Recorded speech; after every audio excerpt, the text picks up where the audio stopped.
Good evening, visitors, and welcome to the Australian War Memorial's Last Post ceremony. My name is Sharon Bown, and joining us today from the Australian Army is Private Rima Boss. This evening, we warmly welcome the family of Private Thomas Linthal Jesser, whose story will be told shortly. We are honoured to acknowledge Air Marshal Crisada, Deputy Chief of the Air Staff for Operations, Royal Thai Air Force, and the accompanying delegation. We welcome the veterans who have served, those who are still serving, and the families that love and support them. The live stream of this ceremony is made possible by the Returned and Services League of Australia and the RSL and Services Clubs Association. We welcome members who are watching this broadcast across Australia. During this evening's ceremony, wreaths will be laid at the base of the pool of reflection by family, visitors to the memorial, and students on behalf of Wanneroo Secondary College, Wanneroo, Western Australia. If you are able, would you please stand and join in singing the national anthem?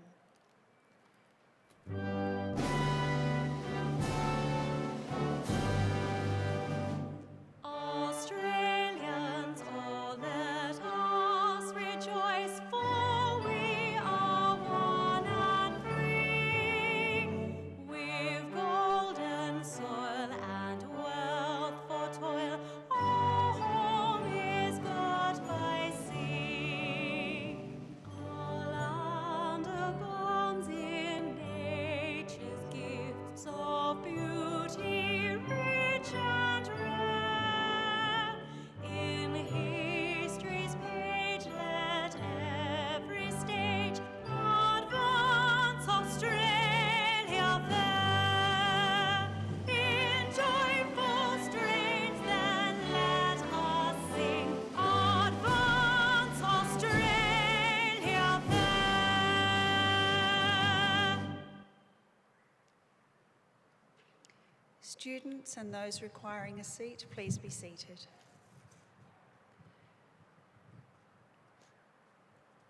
The Australian War Memorial was the vision of Charles Bean, Australia's First World War official historian. Bean landed with the Australian troops on Gallipoli and stayed with them at the front through to the end of the war. The idea of this national memorial and museum came to him at Pozières, France, in the depths of the bloody fighting of 1916. Bean's idea was that this would be a place where families and friends could mourn loved ones buried in faraway places. It would also be a place that could help all Australians understand what these men and women had endured and what they had done for us. Bean's vision, to which we remain true, is best expressed as inscribed in the entrance to the memorial's galleries. Here is their spirit, in the heart of the land they loved, and here we guard the record which they themselves made.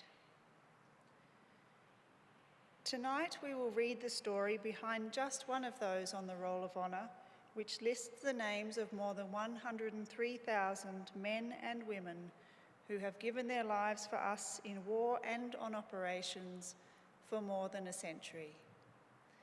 But first, we present a lament, Flowers of the Forest. Wreaths and floral tributes will now be laid at the base of the pool of reflection.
Today, we remember and pay tribute to Private Thomas Linthal Jesser.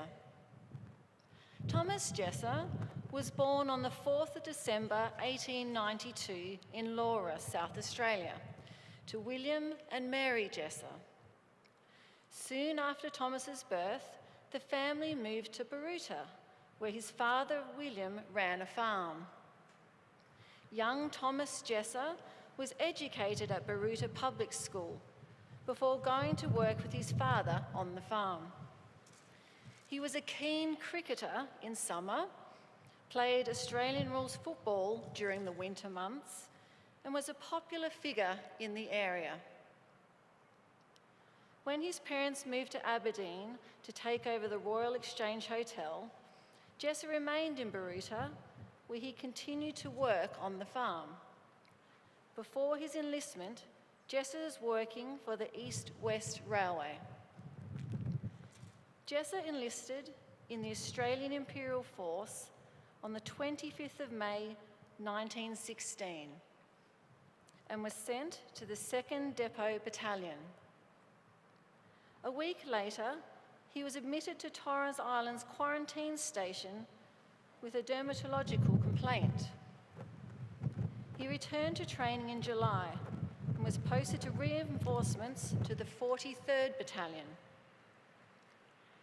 He embarked from Outer Harbour Adelaide aboard the transport ship Anchises on the 28th of August 1916, bound for England. Arriving in September, he underwent further training in Salisbury Plain and was transferred to the 40th Battalion.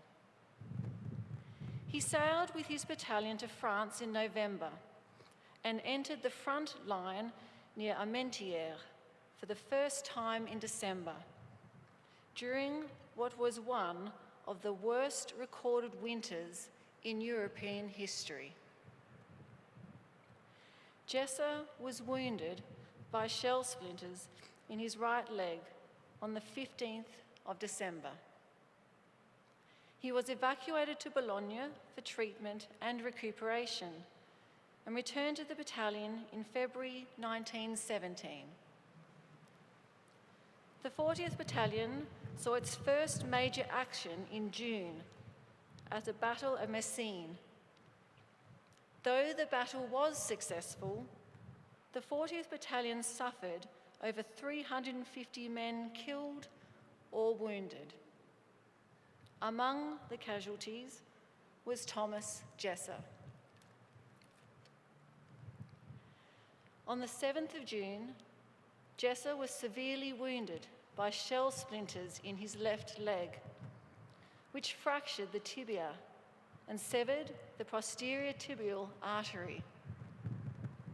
He was evacuated to the 47th General Hospital at Le Tréport, where he arrived the next day. By the 11th of June, his leg had turned black and gangrenous from the foot to the knee, necessitating an immediate amputation. During the operation, Jesser suffered from shock and became weaker. His condition deteriorated rapidly, and he died shortly before 1 p.m. the following day. He was laid to rest on the 13th of June in the nearby Monthuon Military Cemetery. He was 24 years old. His name is listed on the Roll of Honour on my right, among almost 62,000 Australians who died while serving in the First World War. His photograph is displayed by the Pool of Reflection. This is but one of the many stories of service and sacrifice told here at the Australian War Memorial. We now remember Private Thomas Linthal Jesser, who gave his life for us, for our freedoms, and in the hope of a better world.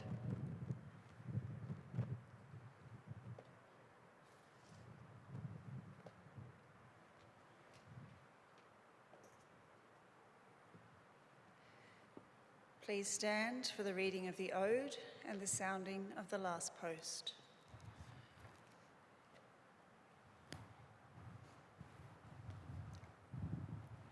They shall grow not old, as we that are left grow old. Age shall not weary them, nor the years condemn. At the going down of the sun and in the morning, we will remember them. We will remember them.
Lest we forget. Lest we forget.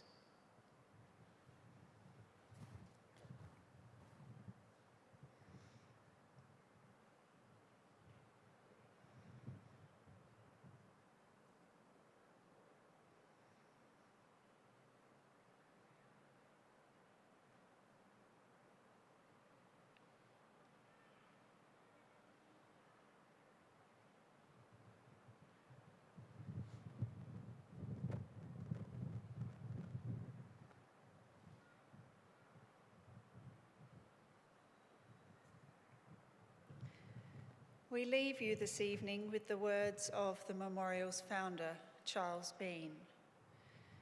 Many a man lying out there at Pozières or in the low scrub at Gallipoli, with his poor, tired senses barely working through the fever of his brain, has thought in his last moments, well, it's over. But in Australia, they will be proud of this. Ladies and gentlemen, girls and boys, that concludes the last post ceremony. On behalf of the director, staff and volunteers, thank you for visiting the Australian War Memorial today and for your continued support of the Memorial's development project. We wish you all a very pleasant evening. Thank you.